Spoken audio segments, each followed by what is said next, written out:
the President of Ukraine.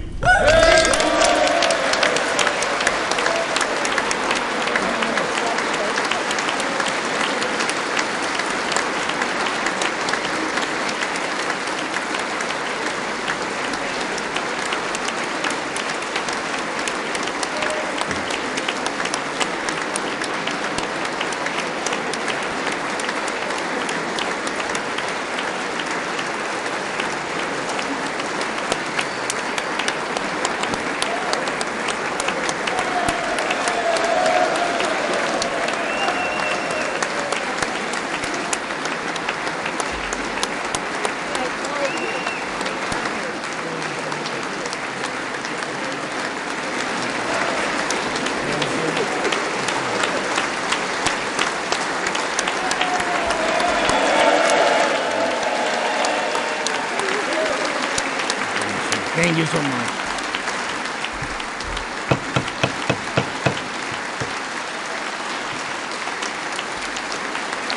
Thank you so much.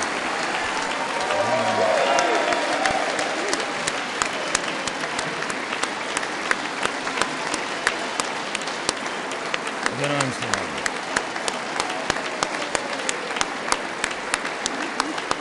Thank you so much.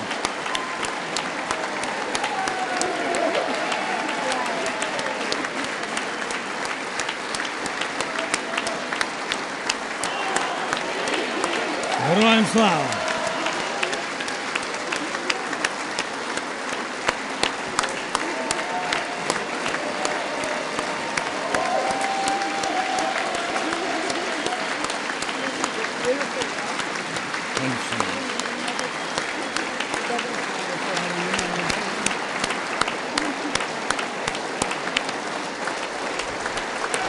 Members,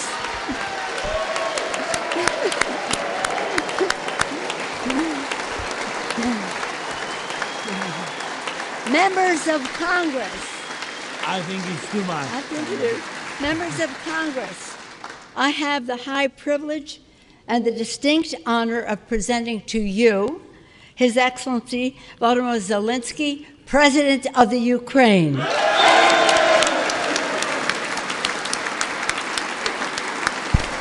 Thank you. Thank you so much.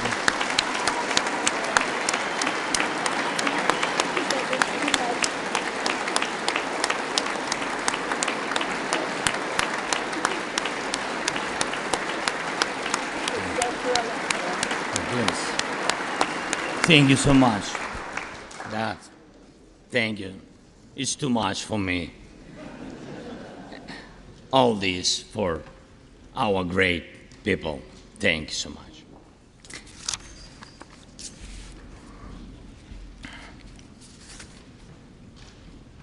Dear Americans, in all states, cities, and communities, all those who value freedom and justice, who cherish it as strongly as we Ukrainians, in all our cities, in each and every family, I hope my words of respect and gratitude resonate in each American heart.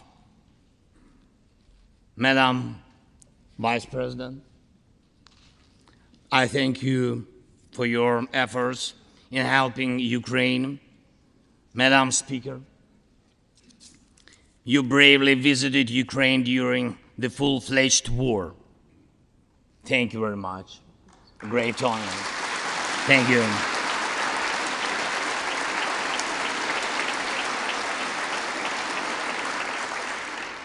Great privilege to be here. Dear members of the Congress, representatives of both parties, who also visited Kyiv,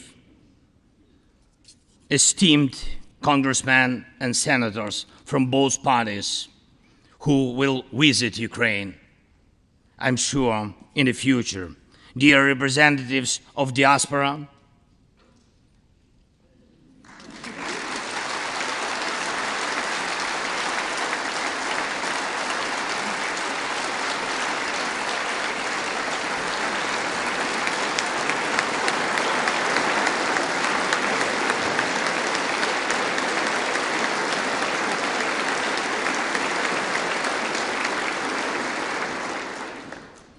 present in this chamber and spread across the country, dear journalists. It's a great honor for me to be at the US Congress and speak to you and all Americans. Against all odds and doom and gloom scenarios, Ukraine didn't fall. Ukraine is alive and kicking.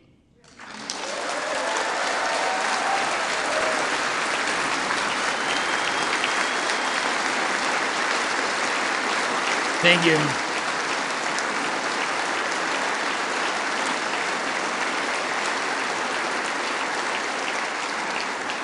And it gives me good reason to share with you our first joint victory. We defeated Russia in the battle for minds of the world. We have no fear, nor should anyone in the world have it. Ukrainians gained this victory, and it gives us courage, which inspires the entire world. Americans gained this victory, and that's why you have succeeded in uniting the global community to protect freedom and international law. Europeans gained this victory, and that's why Europe is now stronger and more independent than ever. The Russian tyranny has lost control over us.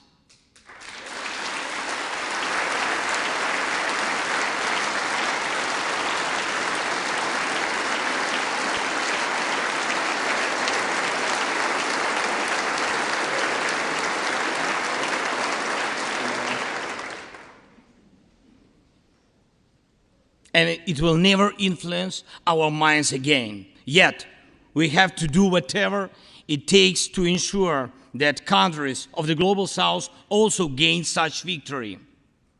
I know one more, I think, very important thing. The Russians will stand a chance to be free only when they defeat the Kremlin in their minds.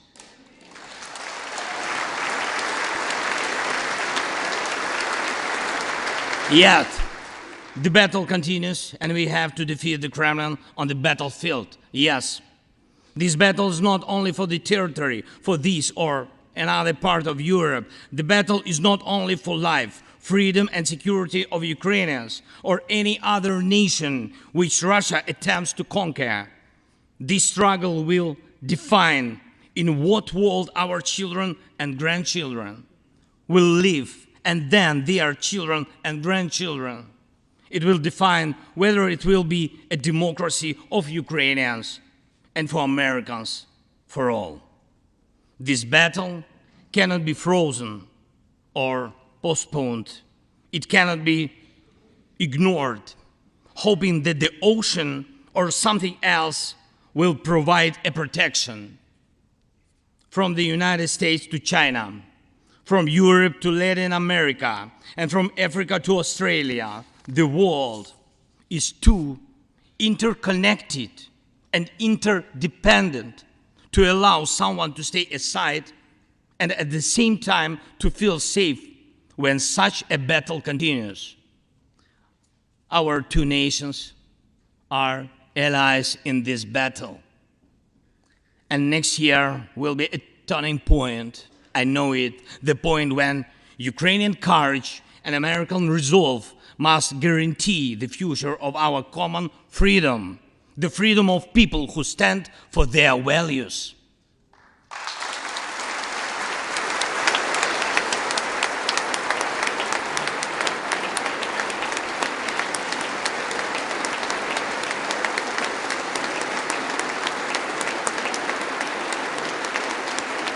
Ladies and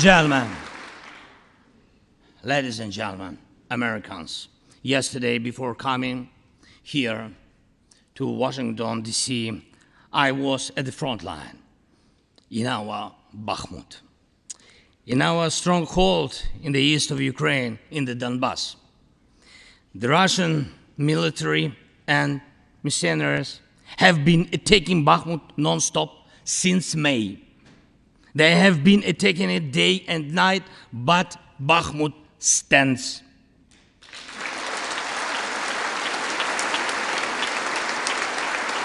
Last year, 70,000 people lived there in Bakhmut, in this city, and now only few civilians stay.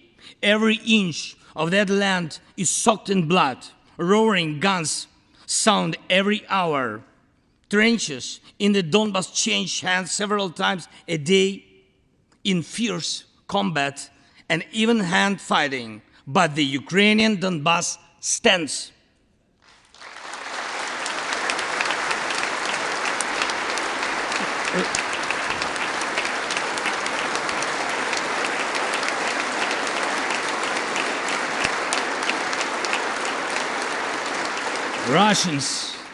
Russians use everything they have against Bakhmut and our beautiful cities. The occupiers have a significant advantage in artillery.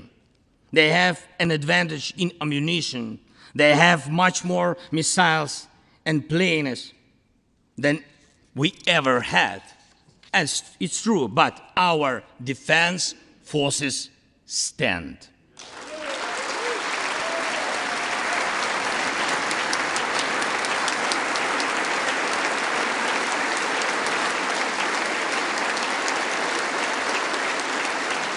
And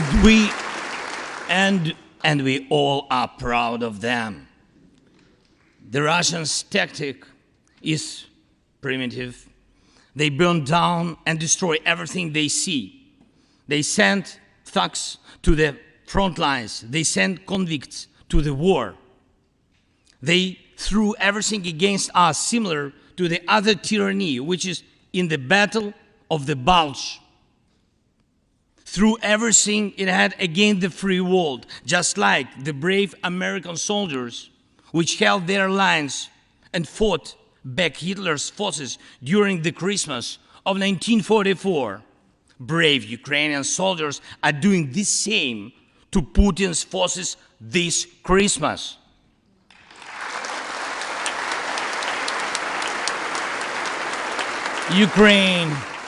Ukraine holds its lines and will never surrender.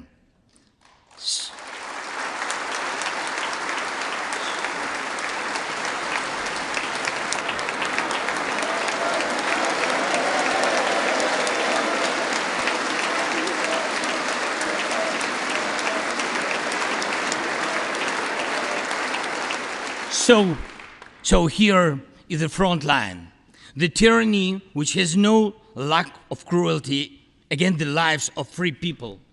And your support is crucial, not just to stand in such fight, but to get to the turning point to win on the battlefield. We have artillery. Yes. Thank you. We have it. Is it enough? Honestly, not really. To ensure Bakhmut is not just a stronghold that holds back the Russian army, but for the Russian army to completely pull out, more cannons and shells are needed. If so, just like the Battle of Saratoga, the fight for Bakhmut will change the trajectory of our war for independence and for freedom. If your patriots stop the Russian terror against our cities, it will let Ukrainian patriots work to the full to defend our freedom. When Russia cannot reach our cities, but its artillery, it tries to destroy them with missile attacks. More than that, Russia found an ally in this genocidal policy, Iran. Iranian deadly drones sent to Russia in hundreds became a threat to our critical infrastructure. That is how one terrorist has found the other. It is just a matter of time when they will strike against your other allies. If we do not stop them now, we must do it.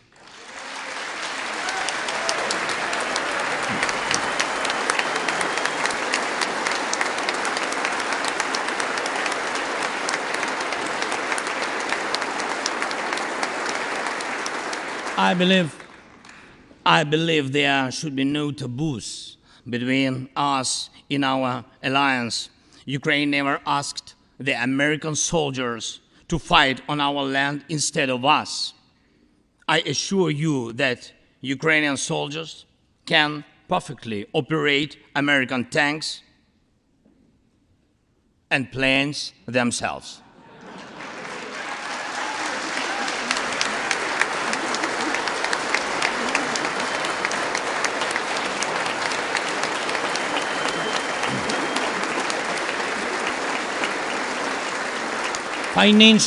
Financial assistance is also critically important, and I would like to thank you very much. Thank you for both financial packages you have already provided us with and the ones you may be willing to decide on. Your money is not charity. It's an investment in the global security and democracy that we handle in the most responsible way.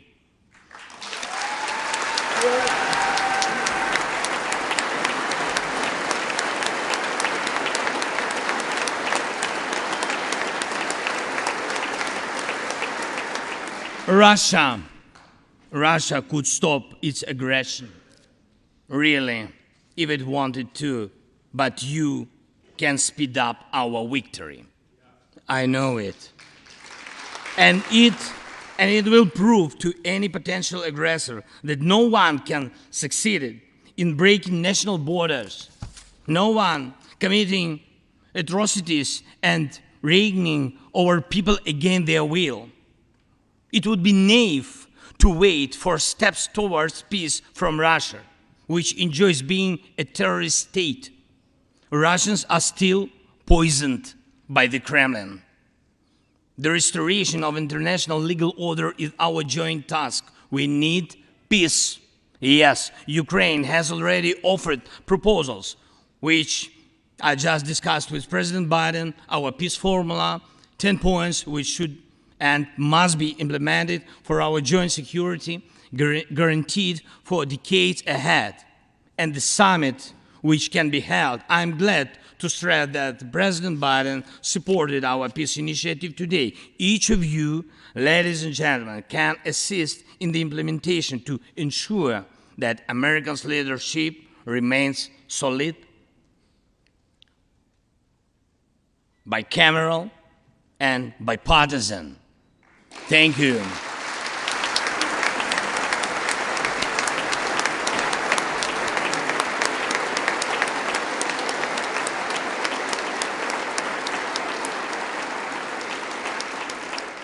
You can strengthen sanctions to make Russia feel how ruinous its aggression truly is. It is in your power, really, to help us bring to justice everyone who started this unprovoked and criminal war. Let's do it. Let terrorists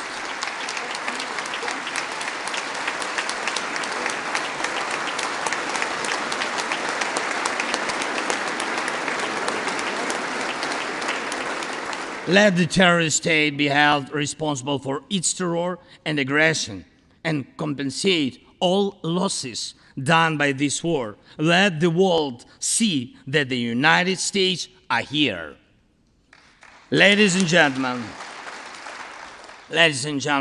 Americans, in 2 days, we will celebrate Christmas. Maybe candlelit. Not because it's more romantic, no, but because there will be no electricity.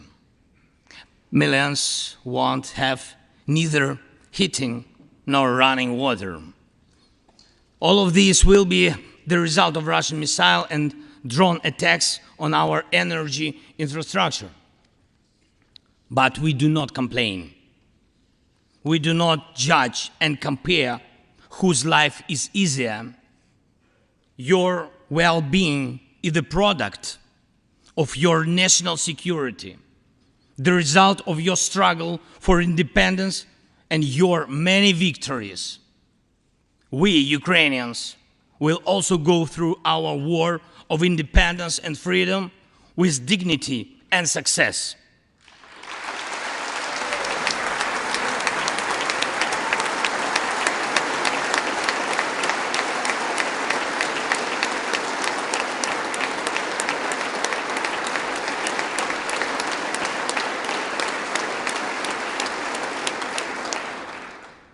We'll celebrate Christmas. Celebrate Christmas, and even if there is no electricity, the light of our faith in ourselves will not be put out.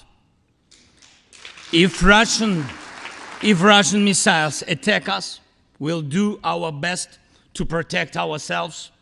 If they attack us with Iranian drones and our people will have to go to bomb shelters on Christmas Eve, Ukrainians will still sit down at the holiday table and cheer up each other.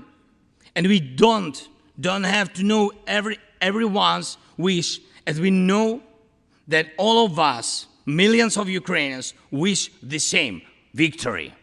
Only victory.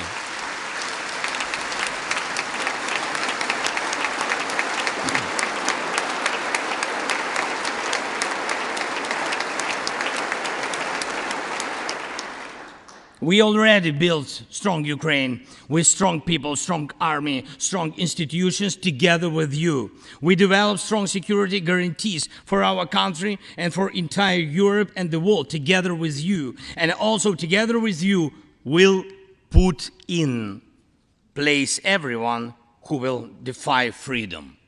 Put in. This will be the basis to protect democracy in Europe and the world over. Now, on the special Christmas time, I want to thank you, all of you. I thank every American family which cherishes the warmth of its home and wishes the same warmth to other people. I thank President Biden and both parties at the Senate and the House for your invaluable assistance. I thank your cities and your citizens who supported Ukraine this year, who hosted our Ukrainians, our people, who waved our national flags, who acted to help us. Thank you all, from everyone who is now at the front line, from everyone who is evading victory.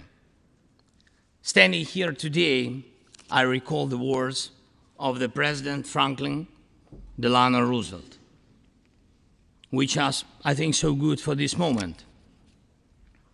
The American people, in their righteous might, will win through to absolute victory. The Ukrainian people will win too, absolutely.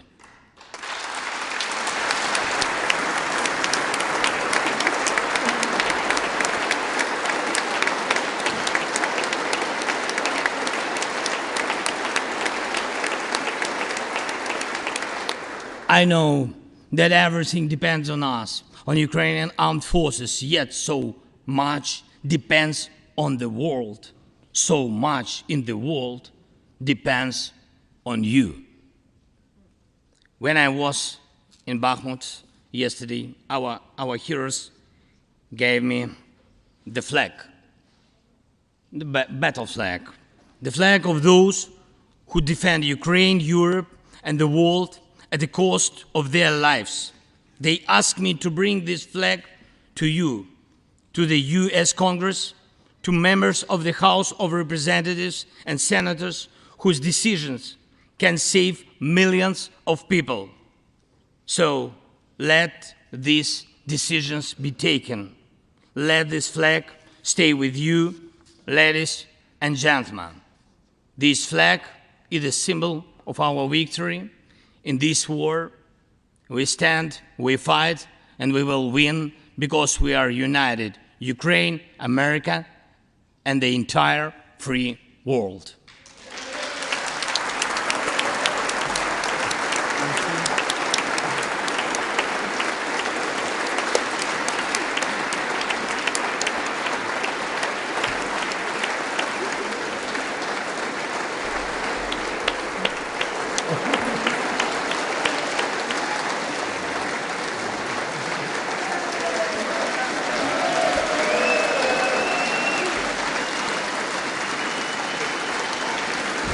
Just one thing, if I can, the last thing, thank you so much. May God protect our brave troops and citizens. May God forever bless the United States of America. Merry Christmas and happy, victorious New Year. Slava Ukraini!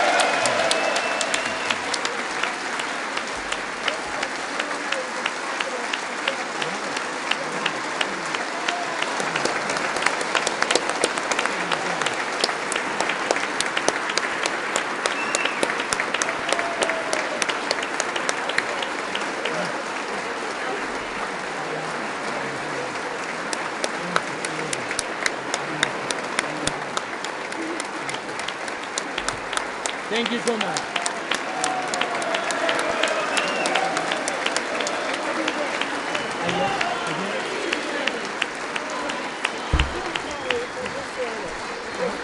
The capital today for you. Okay. To me, Somebody will carry it. I can hold. Okay. We'll turn around. Yes. There we go.